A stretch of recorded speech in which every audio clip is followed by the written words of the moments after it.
Prince Harry is set to do yet another repeat performance with a close chum, but it all really depends on this one factor. As ever, let me explain. Hi, good to see you. Thank you so much for your time. And by the way, I'm glad you really enjoyed the recent trip out to Leeds in West Yorkshire. So many of you said, oh, it looks totally different now and it's changed and everything. You know, when I was sort of growing up near there, it was a lot darker. You know, the buildings needed cleaning and stuff like that. But in a sense, when you're younger, you find that a little bit more exciting, don't you? Now, this sort of the towns, correct me if I'm wrong, chums, all sort of look the same. You know, they've all got the same shopping malls, the escalators, the same shops. I preferred things when they were a lot more individual.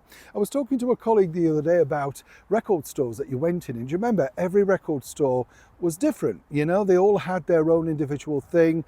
Some still had the old listening booths and all that sort of stuff, but you remember going in there and the smell of the record store and the radiograms being on and the televisions and stuff like that, and you think this was exciting. Everywhere you go, you could be in any town or any city, but there is still some marvellous architecture in, you know, Yorkshire and in Leeds of Edwardian structure. Incredible. The worst thing I think they did was in fact to pull down the Empire Theatre way back in the 60s. What a great addition for the entertainment landscape it would have been there. And then they opened, yes, on the quarry fields, the West Yorkshire Playhouse. Have you ever been in there? Oh, God. You know, it's one of those cavernous places, shall we say. There's no intimacy, but of course it's modern and it's trendy and it's young. Why do they do away with things that really had a lot of character? Yes, let's get back to your royal story of the day.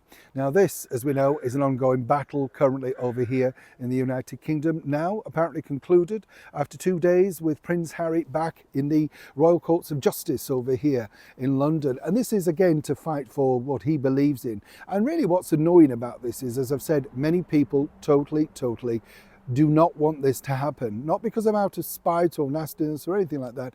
They just feel, look, Harry, you had your chance, you walked away from the job has gone, and so why should you have all the extras that are gone? It's a bit like quitting a job, isn't it? And suddenly saying, well, I want to keep the company car, and also I'll pop back in for lunch Mondays, Wednesdays and Fridays. I know I don't work there anymore, but you know, I just fancy that.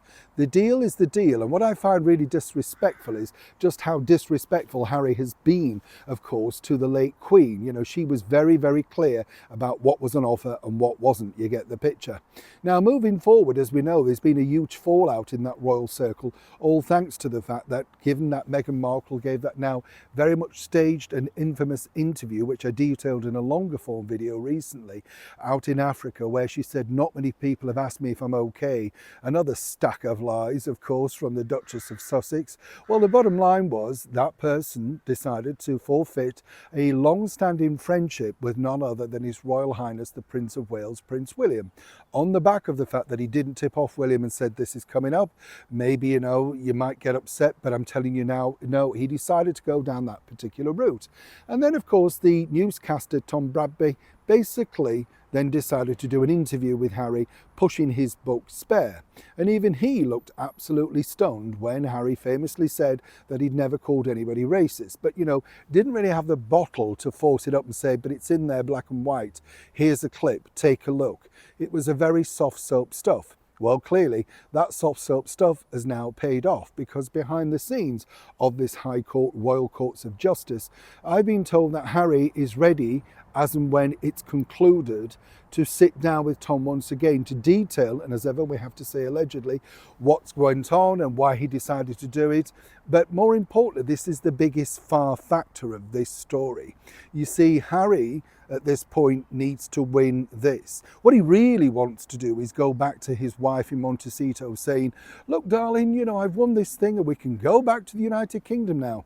Can you imagine Meghan leaning over the sink, stirring pots of jam, thinking, oh no, you know, what excuse could she come up with now? You see what I mean? Because clearly she believes, in my opinion, that he won't win this, and then she won't have to return and she can use the security thing going on forever.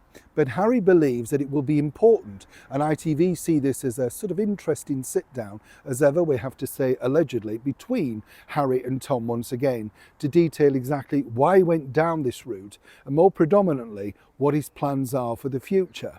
But either way, the biggest problem that you can't get away from, and this is the huge problem, is the fact that this will turn the British public very much against the monarchy.